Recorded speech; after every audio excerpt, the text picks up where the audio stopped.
ರಘುವಂಶ ಕುಲ ದೀಪಕ ದಶರಥ ಮಹಾಪ್ರಭುವಿಗೆ ಮಿಥಿಲಾಧೀಶನ ಜನಕರಾಜನ ದೂತನ ಪ್ರಣಾಮಗಳು. ಶುಭಮಸ್ತು. ತಾವು ಮಿಥಿಲೆಯಿಂದ ಸಂದೇಶವನ್ನು ತಂದಿರುವುದೆಂದು ಕೇಳಿ ಬಹಳ ಸಂತೋಷವಾಯಿತು. ತಮ್ಮ ಮಹಾರಾಜರು ಕಳುಹಿಸಿರುವ ಸಂದೇಶವನ್ನು ಕೇಳಲು ನಾವು ಕಾತರರಾಗಿದ್ದೇವೆ. ಅದೇನೆಂದು ಹೇಳಿ. ಮಹಾರಾಜರು, ಮಿಥಿಲಾಧಿಪತಿಯಾದ ಜನಕರಾಜರು ನಿಮ್ಮ ಕುಶಲವನ್ನು ಅತಿಯಾದ ಸುಮಧುರ ಮಾತುಗಳಿಂದ ವರ್ಣಿಸಿದ್ದಾರೆ. ಮಿಥಿಲಾಧೀಶರಾದ ಶಾಂತನಾದ ವಿದೇಹರಾಜನು ತಮ್ಮ ಕುಶಲವನ್ನು ವಿಚಾರಿಸಿದ ನಂತರ ವಿಶ್ವಾಮಿತ್ರರೊಡನೆ ಸಮಾಲೋಚಿಸಿ ಈ ಸಂದೇಶವನ್ನು ಕಳುಹಿಸಿದ್ದಾರೆ. ಅದೇನೆಂದು ಓದಿ ಹೇಳಿ. ದಶರಥ ಮಹಾರಾಜ, ನನ್ನ ಮಗಳು ವೀರ್ಯಶುಲ್ಕಳೆಂದು ನಾನು ಮಾಡಿದ್ದ ಪ್ರತಿಜ್ಞೆಯು ಸರ್ವತಾ ವಿದಿತವಾಗಿದೆ.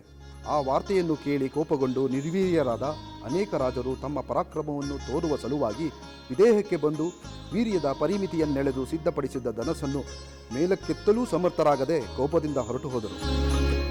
ಈ ವಿಷಯವೂ ನಿಮಗೂ ತಿಳಿದಿದೆ. ವೀರ್ಯಶುಲ್ಕಳಾದ ನನ್ನ ಮಗಳು ನನ್ನ ಅದೃಷ್ಟ ವಿಶೇಷದಿಂದ ವಿಶ್ವಾಮಿತ್ರರೊಡನೆ ನನ್ನ ಅರಮನೆಗೆ ಆಗಮಿಸಿರುವ ನಿಮ್ಮ ಮಕ್ಕಳಿಂದ ಜಯಿಸಲ್ಪಟ್ಟಳು. ಮಹಾರಾಜ, ಇತರರಿಂದ ಎತ್ತಿ ಹಿಡಿಯಲು ಸಾಧ್ಯವಾಗದಿದ್ದ ಶಿವಧನುಸ್ಸನ್ನು ತುಂಬಿದ ಸಭೆಯಲ್ಲಿ ಮಹಾತ್ಮನಾದ ನಿಮ್ಮ ಜ್ಯೇಷ್ಠ ಪುತ್ರನಾದ ರಾಮನು ಭಗ್ನಗೊಳಿಸಿದನು. ಧನುರ್ಭಂಜನ ಮಾಡಿ ಅತಿ ಶುಲ್ಕ ವೀರ್ಯವನ್ನು ತೋರಿಸಿರುವ ಮಹಾತ್ಮನಾದ ರಾಮನಿಗೆ ವೀರ್ಯಶುಲ್ಕಳಾದ ಸೀತೆಯನ್ನು ಕೊಟ್ಟು ಮದುವೆ ಮಾಡಬೇಕಾಗಿದೆ. ಹಿಂದೆ ನಾನು ಮಾಡಿದ್ದ ಪ್ರತಿಜ್ಞೆಯನ್ನು ಪೂರ್ಣಗೊಳಿಸಲು ಬಯಸಿದ್ದೇನೆ. ಈ ವಿವಾಹಕ್ಕೆ ಸಂಬಂಧಕ್ಕೆ ನೀವು ಸಮ್ಮತಿಸುವುದು ಯೋಗ್ಯವಾಗಿದೆ. ಉಪಾಧ್ಯಾಯ ಸಮೇತವಾಗಿ ಪುರೋಹಿತರನ್ನು ಮುಂದೆ ಮಾಡಿಕೊಂಡು ಒಡನೆಯೇ ಆಗಮಿಸಿ. ವಿಜಯಿಗಳಾದ ರಾಮ ಲಕ್ಷ್ಮಣರನ್ನು ನೀವಿಲ್ಲಿ ನೋಡಬಹುದು. ನಿಮಗೆ ಮಂಗಳವಾಗಲಿ. ಇಲ್ಲಿಗೆ ಆಗಮಿಸಿ ನಮ್ಮ ಪ್ರತಿಜ್ಞೆಯನ್ನು ಪೂರ್ಣಗೊಳಿಸುವ ಕೃಪೆ ಮಾಡಿ. ನಿಮ್ಮ ಪುತ್ರನ ಕಲ್ಯಾಣದಿಂದ ಉಂಟಾಗುವ ಆನಂದವನ್ನು ನೀವು ಪಡೆಯುವಿರಿ. ಇಂತಿ ನಿಮ್ಮ ವಿಶ್ವಾಸಿ ವಿದೇಹಾಧಿಪತಿ ಜನಕ ಮಹಾರಾಜ. ನಿಮ್ಮ ಮಹಾರಾಜರ ಸಂದೇಶವನ್ನು ಕೇಳಿ ನಮಗೆ ಮಹದಾನಂದವಾಗಿದೆ. ಆಗಲಿ, ಈ ವಿಚಾರವನ್ನು ನಮ್ಮ ಕುಲಗುರುಗಳು ಹಾಗೂ ಸಚಿವರೊಡನೆ ಸಮಾಲೋಚನೆಯನ್ನು ನಡೆಸಿ ಮುಂದಿನ ವಿಚಾರವನ್ನು ತಿಳಿಸುತ್ತೇನೆ. ಅಲ್ಲಿಯವರೆಗೆ ತಾವು ನಮ್ಮ ಅತಿಥಿ ಗೃಹದಲ್ಲಿ ವಿಶ್ರಾಂತಿಯನ್ನು ಪಡೆಯಬಹುದು. ಆಗಬಹುದು ಮಹಾಪ್ರಭು. ನಿಮ್ಮ ಪ್ರತ್ಯುತ್ತರವನ್ನು ತಿಳಿದು ನಮ್ಮ ಪ್ರಭುಗಳಿಗೆ ತಿಳಿಸಲು ಕಾತರರಾಗಿದ್ದೇವೆ. ನಾವಿನ್ನು ಹೊರಡುತ್ತೇವೆ. ವಂದನೆಗಳು. ಶುಭಮಸ್ತು.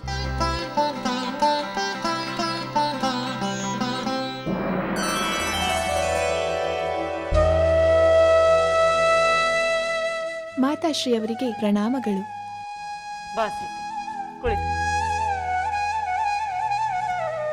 ಮಾತಾಶ್ರೀ, ಮಿಥಿಲೆಯ ಅರಮನೆಯೆಲ್ಲ ಇಷ್ಟರಲ್ಲೇ ಕಲ್ಯಾಣ ನಡೆಯುವುದೆಂದು ಸಡಗರದಲ್ಲಿ ಓಡಾಡುತ್ತಾ ಸಂತಸದಲ್ಲಿ ತೊಡಗಿರುವಾಗ ಅರಮನೆಯ ಮಹಾರಾಣಿಯಾಗಿ ತಾವು ಏನನ್ನೋ ಯೋಚಿಸುತ್ತಿರುವಿರಿ? ನಾನು ಏನನ್ನೋ ಯೋಚಿಸುತ್ತಿಲ್ಲ ಸೀತೆ. ಆ ಕಲ್ಯಾಣದ ಕುರಿತೇ ಯೋಚಿಸುತ್ತಿರುವೆ. ವಿವಾಹ ಕುರಿತು ಯೋಚನೆಯೇ? ಇಷ್ಟು ಕಾಲ ಮಹಾಶಿವಧನಸ್ಸನ್ನು ಯಾರೂ ಎತ್ತಲಿಲ್ಲ. ನನ್ನ ಮದುವೆ ಹೇಗಾಗಬಹುದೆಂದು ಯೋಚನೆ. ಈಗ ಆ ಯೋಚನೆ ಪರಿಹಾರವಾದ ಮೇಲೆ ಮತ್ತೇನು ಚಿಂತೆ ಮಾತಾಶ್ರೀ? ಸೀತೆ, ನಿನ್ನ ಮೇಲೆ ನಮಗಿರುವ ಅಪಾರ ಪ್ರೀತಿಗೋ ಏನೋ, ನಿನ್ನ ವಿವಾಹದ ಕುರಿತು ಪ್ರತಿಯೊಂದು ಕ್ಷಣವೂ ನಾವು ಯೋಚಿಸುವಂತಾಗಿದೆ. ಈಗಾಗಲೇ ಅಯೋಧ್ಯೆಗೆ ಶುಭ ಸಂದೇಶವನ್ನು ಕಳುಹಿಸಿ ಆಗಿದೆ. ಅದಕ್ಕೆ ಉತ್ತರವಾಗಿ ಅಲ್ಲಿಂದ ಶುಭ ಸಂದೇಶ ಬರುವುದು ಅಥವಾ ನಿರಾಕರಣೆಯೋ ಎಂದು ನನಗೆ ನಾನೇ ಯೋಚಿಸುವಂತಾಗಿದೆ. ಮಾತಾಶ್ರೀ, ಅಂತಹ ಯೋಚನೆಯನ್ನು ನೀವು ಮಾಡುವ ಅಗತ್ಯವಿಲ್ಲವೆಂದು ನನ್ನ ಭಾವನೆ. ಈ ಕಲ್ಯಾಣ ನಡೆಯಲೇಬೇಕೆಂದು ಆ ಶಿವಧನಸ್ಸಿನ ಭಂಗವಾಗಿರುವುದು. ಅದರಂತೆ ಗುರು ಹಿರಿಯರ ಸಮ್ಮತಿಯೂ ಸಿಗಲಿದೆ ಎಂಬ ಆಸೆಯಿಂದ ಎಲ್ಲರೂ ಇದ್ದಾರೆ. ತಾವು ಹಾಗೆ ಭಾವಿಸುವುದು ಉತ್ತಮ. ಸೀತೆ, ನಿನ್ನ ಮನಸ್ಸು ಯಾವಾಗಲೂ ಶುಭವನ್ನೇ ಚಿಂತಿಸುತ್ತದೆ. ಅಂತೆಯೇ ಎಲ್ಲವೂ ಶುಭವೇ ಆಗುತ್ತದೆ ಎಂದು ಆಶಿಸುತ್ತದೆ. ಒಳ್ಳೆಯವರಿಗೆ ಒಳ್ಳೆಯದೇ ಆಗುವುದು ಧರ್ಮದ ನಿಯಮ. ಆದರೆ ಕೆಲವು ದುರ್ಜನರಿಂದ ದುರ್ಘಟನೆಗಳು ಉಂಟಾಗುವುದರಿಂದ ನಿರಾಶೆ ಆಗುವುದು ಸಹಜ. ಮಾತಾಶ್ರೀ, ಮಹರ್ಷಿಗಳು, ಪರಾಕ್ರಮಿಗಳು, ಧರ್ಮಿಷ್ಠರಾದ ತಂದೆ, ಸಜ್ಜನರ ಕುಲವೆಲ್ಲ ಒಂದಾಗಿರುವಾಗ ಯಾವ ದುರ್ಘಟನೆಯೂ ಸಂಭವಿಸುವುದಿಲ್ಲ. ಯಾವ ದುರ್ಜನರ ಕೇಡು ನಡೆಯುವುದಿಲ್ಲ ಎಂದು ತಿಳಿದು ನಿಶ್ಚಿಂತೆಯಿಂದ ಇರಬಹುದಲ್ಲವೇ? ಆಗಲಿ ಸೀತೆ. ಮನಸ್ಸಿಗೆ ಗೊಂದಲವಾದಾಗ ಚಿಕ್ಕವರಿಗೆ ದೊಡ್ಡವರು ಸಮಾಧಾನ ಹೇಳುವುದು ಸಹಜ. ಈಗ ನನ್ನ ಮನಸ್ಸಿಗೆ ಗೊಂದಲವಾದಾಗ ನನಗೆ ಸಮಾಧಾನವನ್ನು ಹೇಳಿ ನಿನ್ನ ಈ ಗುಣವೇ ನನಗೆ ಅತ್ಯಂತ ಅಚ್ಚುಮೆಚ್ಚು.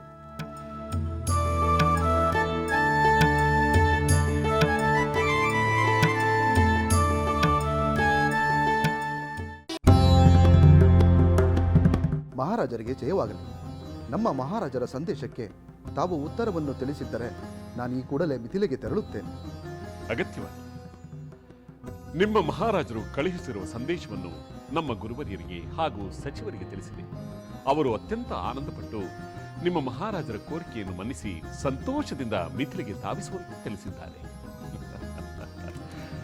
ನಮ್ಮ ಗುರು ಹಿರಿಯರ ಸಲಹೆಯಂತೆ ನಾನು ನಮ್ಮ ಸಮಸ್ತ ಪರಿವಾರವು ಸಂತೋಷದಿಂದ ಮಿಥಿಲೆಗೆ ಆಗಮಿಸಿ ಸೀತಾರಾಮರ ವಿವಾಹಕ್ಕೆ ಬೇಕಾದ ಎಲ್ಲ ನೆರವನ್ನು ನೀಡುತ್ತೇವೆ ಎಂದು ನಿಮ್ಮ ಮಹಾರಾಜರಿಗೆ ತಿಳಿಸಿ.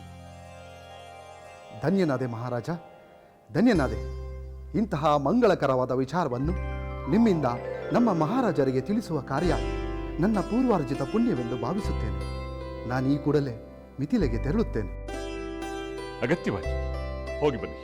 ಹಾಗೆಯೇ ನಮ್ಮ ಸಮಸ್ತ ಪರಿವಾರವು ಮಿಥಿಲೆಗೆ ಆಗಮಿಸುತ್ತಿರುವುದರಿಂದ ಅದಕ್ಕೆ ಬೇಕಾದ ಎಲ್ಲ ವ್ಯವಸ್ಥೆಯನ್ನು ಮಾಡಿಕೊಳ್ಳುವಂತೆ ನಿಮ್ಮ ಮಹಾರಾಜರಿಗೆ ತಿಳಿಸಿ. ಆಗಲಿ ಮಹಾರಾಜ, ನಾನಿನ್ನು ತೆರಳುತ್ತೇನೆ. ಶುಭಮಸ್ತು.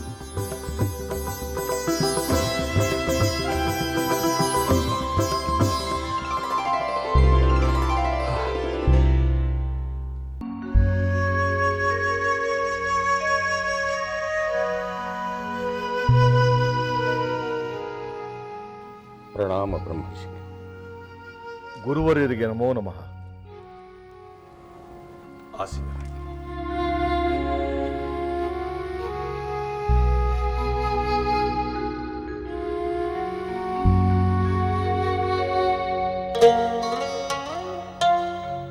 ಮಿಥಿಲಾಧೀಶ ಜನಕ ಮಹಾರಾಜ, ಮುನಿಶ್ರೇಷ್ಠ ಶತಾನಂದರೆ, ನಿಮ್ಮ ಮುಖಾರವಿಂದಗಳನ್ನು ಗಮನಿಸುತ್ತಿದ್ದರೆ ಯಾವುದೋ ಆತಂಕ ತಮ್ಮನ್ನು ಕಾಡುತ್ತಿರುವ ಹಾಗಿದೆ. ಹೌದು, ನನ್ನ ಜೀವನದಲ್ಲಿ ಹಿಂದೆಂದೂ ಕಾಣದಂತಹ ಭಾಗ್ಯದ ದಿನಗಳು ಇಂದು ಎದುರಾಗಿದೆ. ಆದರೆ ಸೀತಾರಾಮರ ಕಲ್ಯಾಣ ಮಹೋತ್ಸವವನ್ನು ನಡೆಸುವುದು ಅಷ್ಟು ಸುಲಭದ ಮಾತಲ್ಲ. ಆ ಆತಂಕವೇ ನಮ್ಮನ್ನು ಕಾಡುತ್ತಿದೆ. ಹೌದು ಮಹರ್ಷಿ, ನಮ್ಮ ಮಹಾರಾಜರಿಗೆ ಸೀತೆಯು ದೊರಕಿದ ದಿನದಿಂದ ಇಲ್ಲಿಯವರೆಗೂ ನಡೆದ ಅದ್ಭುತವಾದ ಘಟನೆಗಳಿಂದಲೇ ಸೀತಾ ಕಲ್ಯಾಣದ ಮಹತ್ವ ಅರಿವಾಗಿದೆ. ಶ್ರೀರಾಮಚಂದ್ರನಿಂದ ಶಿವಧನುಸ್ಸು ಭಂಗವಾದ ಕ್ಷಣದಿಂದಲೇ ಇಡೀ ಮಿಥಿಲಾ ನಗರವು ಸೀತಾ ಕಲ್ಯಾಣದ ಅಭೂತಪೂರ್ವ ಕ್ಷಣಗಳಿಗಾಗಿ ಕಾತರಿಸುವಂತಾಗಿದೆ. ಅಂತಹ ಕಾತರ ಸಂಭ್ರಮ ಎಲ್ಲವೂ ಮುನಿವರಿಯರಾದ ತಾವುಗಳು ಇರುವುದರಿಂದ ನಿರಾತಂಕವಾಗಿ ನಡೆಯುವುದೆಂಬ ನಂಬಿಕೆ ನಮಗಿದೆ. ಮುನಿವರ್ಯ, ಈ ಕಲ್ಯಾಣ ಕಾರ್ಯಕ್ಕೆ ತಾವೇ ಪ್ರೇರಕ ಶಕ್ತಿ. ಈ ಕಲ್ಯಾಣ ಕಾರ್ಯವು ತಮ್ಮ ನೇತೃತ್ವದಲ್ಲಿ ಯಶಸ್ವಿಯಾಗಿ ನಡೆಸಿಕೊಡಬೇಕೆಂದು ಪ್ರಾರ್ಥಿಸಲು. ನಿನ್ನ ವಿನಯ, ಕಾರ್ಯಶ್ರದ್ಧೆ, ಮುಂದಿರುವ ಕಾರ್ಯಗಳನ್ನು ಸುಲಲಿತವಾಗಿ ನಡೆಸಿಕೊಂಡು ಹೋಗುವ ಚಾಕಚಕ್ಯತೆ, ಜಾಗರೂಕತೆ ನಮಗೆ ಮೆಚ್ಚುಗೆಯಾಯಿತು. ಜನಕ ಮಹಾರಾಜ, ದೈವ ಪ್ರೇರಣೆಯ ಮುಂದೆ ನಾವು ಕೇವಲ ನಿಮಿತ್ತ ಮಾತ್ರ. ಮುಂದೆ ಮಿಥಿಲೆಯಲ್ಲಿ ಜರುಗಲಿರುವ ಕಲ್ಯಾಣ ಮಹೋತ್ಸವವು ಕೇವಲ ಸೀತಾರಾಮರ ಕಲ್ಯಾಣವೆಂದಷ್ಟೇ ಭಾವಿಸಬೇಡ. ಮುಂದೆ ಆಗಲಿರುವ ಲೋಕ ಕಲ್ಯಾಣದ ಮುನ್ಸೂಚನೆಯಷ್ಟೇ. ದೇವತೆಗಳು, ಮುನಿವರ್ಯರು ನಿರೀಕ್ಷಿಸುತ್ತಿರುವ ಕಲ್ಯಾಣವು ಇದಾಗಿರುವುದರಿಂದ ಅವರೆಲ್ಲರ ಹರಕೆ, ಆಶೀರ್ವಾದ, ಹಾರೈಕೆಗಳೊಂದಿಗೆ ಈ ಕಲ್ಯಾಣ ಮಹೋತ್ಸವವು ನಿರ್ವಿಘ್ನವಾಗಿ, ನಿರಾತಂಕವಾಗಿ ನೆರವೇರಿದೆ. ಆತಂಕಕ್ಕೆ ಆಸ್ಪದವೇ ಇಲ್ಲ.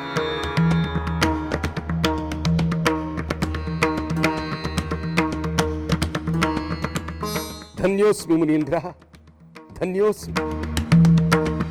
ಇಷ್ಟಾರ್ಥ ಸಿದ್ಧಿ.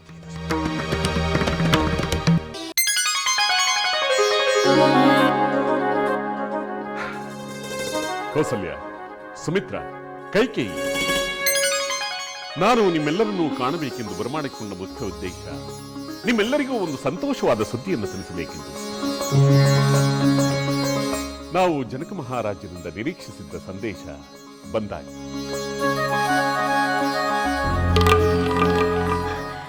ಹಾಗಾದರೆ ಅವರು ತಮ್ಮ ಪುತ್ರಿಯನ್ನು ನಮ್ಮ ರಾಮನಿಗೆ ಕೊಟ್ಟು ವಿವಾಹ ಮಾಡಲು ಸಿದ್ಧರಾಗಿದ್ದಾರೆಯೇ? ಆ ಸಿದ್ಧತೆಗಳನ್ನು ಕೂಡಲೇ ಮಾಡಿಕೊಳ್ಳಬೇಕಾಗಿದೆ. ಶಿವಧನುಸ್ಸನ್ನು ಎತ್ತುವ ಪರಾಕ್ರಮಿಗೆ ನನ್ನ ಮಗಳನ್ನು ಕೊಟ್ಟು ವಿವಾಹ ಮಾಡುತ್ತೇನೆ ಎಂಬ ಪ್ರತಿಜ್ಞೆಯನ್ನು ಉಳಿಸಿಕೊಳ್ಳಬೇಕಾಗಿದೆ. ಆ ಕಾರಣದಿಂದ ತಾವೆಲ್ಲರೂ ಸಕುಟುಂಬ ಪರಿವಾರ ಸಮೇತರಾಗಿ ಮಿಥಿಲೆಗೆ ಆಗಮಿಸಿ ಈ ಮಂಗಳ ಕಾರ್ಯವನ್ನು ನಡೆಸಿಕೊಡಬೇಕು ಎಂದು ಜನಕ ಮಹಾರಾಜರು ಪ್ರೀತಿಯಿಂದ, ಹಂಬಲದಿಂದ, ಸಂತೋಷದಿಂದ ಸಂದೇಶವನ್ನು ಕಳುಹಿಸಿಕೊಟ್ಟಿದ್ದಾರೆ. ಪ್ರಭು, ಹಾಗಾದರೆ ನೀವು ದೂತನೊಡನೆ ಕೂಡಲೇ ಒಪ್ಪಿಗೆ ಎಂದು ಹೇಳಿ ಕಳಿಸಿಬಿಟ್ಟಿರಾ? ಇಲ್ಲ ಸುಮಿತ್ರ, ಕೂಡಲೇ ಹೇಳಿ ಕಳುಹಿಸಲಿಲ್ಲ.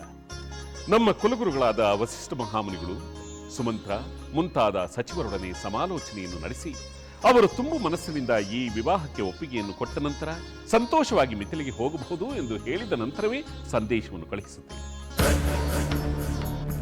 ಮಹಾಪ್ರಭು, ಇಂತಹ ಸಂತೋಷದ ವಿಚಾರವನ್ನು ಮೊದಲು ಸಹೋದರಿ ಕೌಸಲ್ಯೆಯೊಂದಿಗೆ ಸಮಾಲೋಚಿಸುವುದು ಒಳಿತಲ್ಲವೇ? ಕೈಕೇಯಿ, ನಾನು ಈ ಹಿಂದೆಯೇ ತಿಳಿಸಿದ್ದೇನೆ. ರಾಮಚಂದ್ರ ಶಿವಧನಸ್ಸನ್ನು ಭಂಗ ಮಾಡಿದ ತಕ್ಷಣ ಜನಕ ಮಹಾರಾಜರಿಂದ ವಿವಾಹಕ್ಕೆ ಆಹ್ವಾನ ಬರುತ್ತದೆ ಎಂದು. ಆಗ ನೀವೆಲ್ಲರೂ ಸಂತೋಷಪಟ್ಟಿರಲಿಲ್ಲವೇ? ಆ ಕಾರಣದಿಂದ ಈಗ ಗುರು ಹಿರಿಯರ ಒಪ್ಪಿಗೆ ಸಿಕ್ಕ ತಕ್ಷಣ ದೂತರ ಮೂಲಕ ನಾನು ಸಂದೇಶವನ್ನು ಕಳುಹಿಸಿಕೊಟ್ಟಿದ್ದೇನೆ.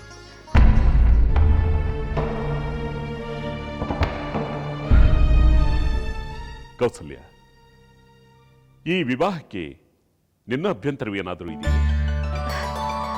ಇಲ್ಲ ಮಹಾಪ್ರಭು, ಖಂಡಿತವಾಗಿಯೂ ಇಲ್ಲ. ಇದೊಂದು ಅಪರೂಪದ ಗಳಿಗೆ. ಪರಾಕ್ರಮದಿಂದ ನನ್ನ ರಾಮ ಒಂದು ಕನ್ಯಾ ರತ್ನವನ್ನು ಸ್ವಯಂವರದಲ್ಲಿ ಗೆದ್ದಿಹನೆಂಬ ಸಂತಸ ನನಗಿದೆ ಸ್ವಾಮಿ. ನನಗೂ ಅಷ್ಟೆ. ನೂರಾರು ರಾಜ ಮಹಾರಾಜರು ಸಾಧಿಸಲಾಗದ್ದನ್ನು ನಮ್ಮ ರಾಮ ಸಾಧಿಸಿದನಲ್ಲ ಎಂಬ ಹೆಮ್ಮೆ ಅಲ್ಲವೇ ಕೈಕೇಯಿ? ಹಾ, ಹೌದು ಸಹೋದರಿ ಸುಮಿತ್ರೆ, ನನಗೂ ಅಪಾರ ಆನಂದವಾಗಿದೆ. ಎಷ್ಟೇ ಆದರೂ ರಾಮಚಂದ್ರ ರಘುವಂಶಕ್ಕೆ ಕೀರ್ತಿ ತಂದನೆಂದರೆ ನಾವೆಲ್ಲರೂ ಸಂತೋಷ ಪಡಬೇಕಲ್ಲವೇ? ಆಹಾ ಆಹಾ, ನಿಮ್ಮ ಮಾತುಗಳನ್ನು ಕೇಳುತ್ತಿದ್ದರೆ ರಾಮಚಂದ್ರನ ವಿವಾಹವನ್ನು ನೋಡಬೇಕೆಂಬ ಹಂಬಲ ನನಗೆ ಹೆಚ್ಚಾಗುತ್ತಿದೆ. ಮಿಥಿಲೆಗೆ ಹೋಗಬೇಕಾದ ಎಲ್ಲ ವ್ಯವಸ್ಥೆಗಳನ್ನು ನಾನು ಈಗಲೇ ಮಾಡುತ್ತೇನೆ.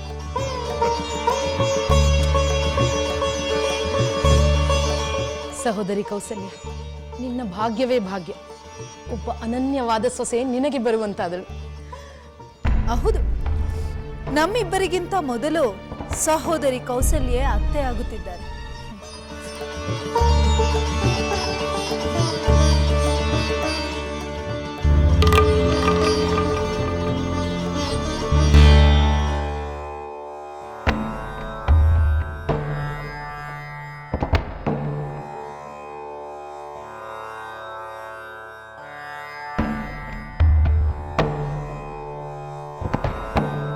ಮಹಾರಾಜ, ಏಕೆ ಇಷ್ಟೊಂದು ಕಾತುರರಾಗಿದ್ದೀರಿ?